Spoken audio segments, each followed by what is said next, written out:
Lakini sisi tumekuja hapa kwa lengo moja tu, kuhakikisha nyinyi wananchi ambao mpo vijiji jirani na ile reli, kuhakikisha tunaungana nyinyi na sisi kwa pamoja kuilinda miundombinu ya nini? Ya reli.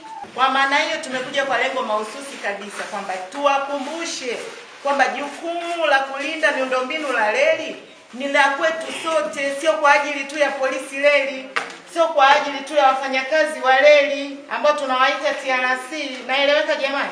Umemwona mtu ana chuma cha reli, umemwona mtu ana nondo ya reli, umemwona mtu ana nyavu, kuna fence wire zile zinazopita kando kando mwa reli, si mnazifahamu zile fence wire? Umemwona mtu au mtu kaja kukuuzia, toa taarifa. Lakini sisi kituo cha polisi reli, na sisi tuna kipengele chetu cha dawati la jinsia na watoto. Lengo kubwa ni kuzuia ukatili wa kijinsia, lakini na udhalilishaji dhidi ya nini? Ya watoto.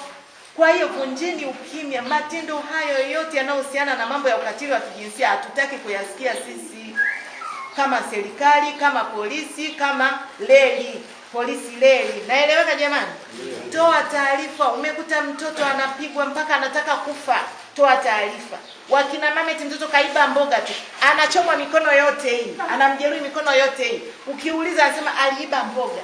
Hivi kweli kosa hilo linalingana na ulichokifanya? Kwa hiyo kupitia mwadhara huu au kikao hiki, twende nyie muwe mabalozi kule, tukatoe elimu pia kwa wale ambao hawakubahatika kufika hapa. Tuache mambo ya ukatili. Ukimfanyia hivyo mtoto anakuwa umemfanyia ukatili, lakini watoto wetu waende shule. Haya mambo ya kizamani kwamba huyu ni mwanamke atafanya nini? Mbona mimi niko hapa? Usipomsomesha yule utampata mkuu wa kituo kama huyu aliyepo hapa. Kuvuka reli sehemu zisizo rasmi. Kwenye reli sana sana hii reli ya zamani, kuna mahali ambapo wameweka alama za kuvuka, kwamba kuna sehemu maalum ambayo imewekwa kwamba unavuka mahali pale. Kwa hiyo mwananchi yeyote ambaye unavuka reli unapaswa kuvuka sehemu ambayo imewekwa alama ya kuvuka au sehemu rasmi ya kuvukia. Kwa hiyo endapo ukivuka sehemu ambayo sio rasmi, unaweza faini, adhabu yake ni faini na hatua nyingine za kisheria zinaweza kuchukuliwa dhidi yako. Lingine ni waasi pia kutokujichukulia sheria mkononi. Tunaelewana? Kutokujichukulia sheria mkononi. Yaani wewe unafanya kinyume na sheria.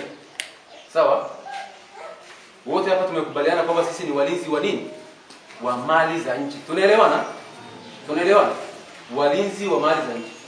Endapo utamkamata mtu amebeba mafuta, sawa? Kita vikundi vyetu vile vile shirikisho mafuta. Sawa? Akionyesha nguvu yoyote, msijichukulie sheria nini? Kamata, sawa? Fikisha kwenye vyombo vya nini? Vya sheria. Lingine, wananchi wa Mbulula mjiepushe na migogoro ya ardhi. Sawa? Migogoro ya ardhi na wafugaji. Tunaelewana? Tunaelewana wananchi wa Mbulula? Mgogoro wa ardhi ukishaingia, yani ukishaona mgogoro wa ardhi umeanza kupitia kwako wewe na mtu mwingine, sawa? Fikisha kuna mabaraza. Sawa? Kuna mabaraza ya ardhi, ngazi ya kata, ya wilaya na mahakama zetu zipo. Kwa hiyo ukiona mgogoro wa ardhi wote yani umeanza kufukuta, kuna taratibu za kufuata. Fikisha kwenye baraza ya ardhi. Sawa? Utatatuliwa huo mgogoro. Tulikuwepo hapa katika kijiji chetu, tulikuwa na wageni kutoka katika shirika la reli. Wamefika hapa na kutolea elimu namna tunavyotakiwa kuishi ndani ya maeneo ya reli, kwa maana hifadhi ya reli. Lakini pia wametupa elimu kuhusiana na swala la polisi reli, kwa maana ya kutoa elimu kwa mfano kama masuala ya ubaguzi wa kijinsia, ukatili ndani ya vijiji au hapa nchini. Lakini yote tumeyapokea na tunaahidi tutayafanyia kazi, na sisi kama wananchi wa Mbulula tunakubaliana na wataalamu ambao wametufikia hapa, tunaungana nao. Lakini pia taarifa zozote ambazo tutakutana nazo zinazohusiana na masuala ya reli au ubadhirifu wa sheria na kanuni za nchi, nasi tutazitolea taarifa kwa mamlaka husika. Leo tulikuwa na wageni kutoka Mwanza, walikuwa wameshatuletea semina.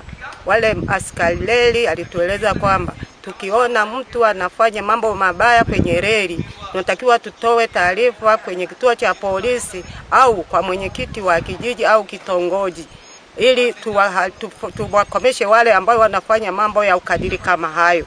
Tunatakiwa tukiona hivyo, hata sisi jamii ya Murula tunatakiwa tuwe walinzi wote, tuwe tunatoa taarifa mapema. Pili, walituletea mambo ya ukatili. Ukiona mtu anafanywa vibaya au mwanajamii au mtu yoyote ambaye anatoka sehemu yoyote, natoa taarifa kwenye uongozi wowote, hata kwa mwenyekiti au mtemi wa sungusungu, kamanda upo.